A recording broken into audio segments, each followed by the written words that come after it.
El Chakin on the track.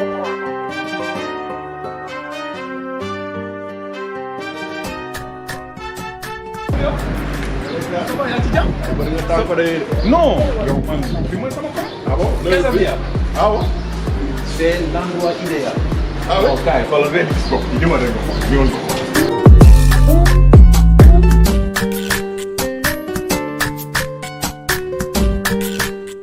voici le cadre idéal. ndékki añ reer lépp loo ci bëgg jëm ci côté restauration Casamia est l'endroit idéal pour vous. C'est un cadre bien fait, parfait.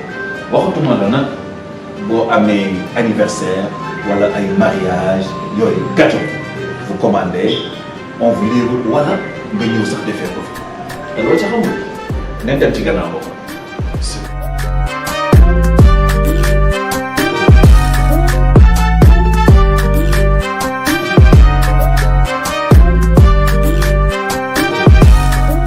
lépp loo soxla lu jëm ci wàllu restauration seen réunion yi atelier lépp Casamia mun na la offrir cadre boobu merci beaucoup.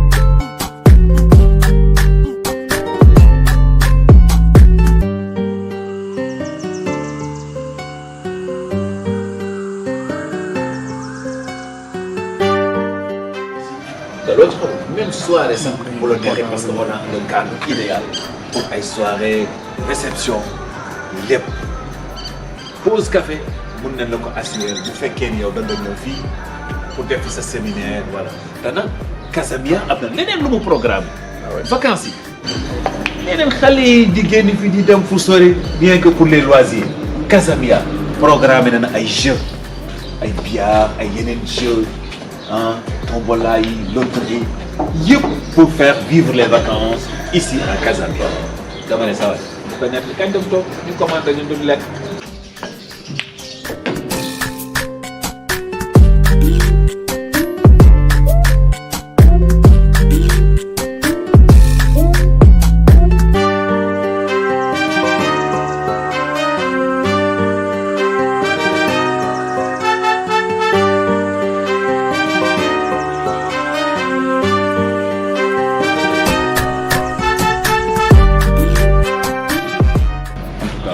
li ma la wax léegi nii lépp loo soxla Casamia mën nga ko fi am kon nag place baa ngi nii jàpp ko c'est sur la route de Ngor Cité Vauvert sorewul en face ARD boo ñëwee ba ARD yegg si nga daanaka Casamia vous êtes chez vous allez à Casamia merci.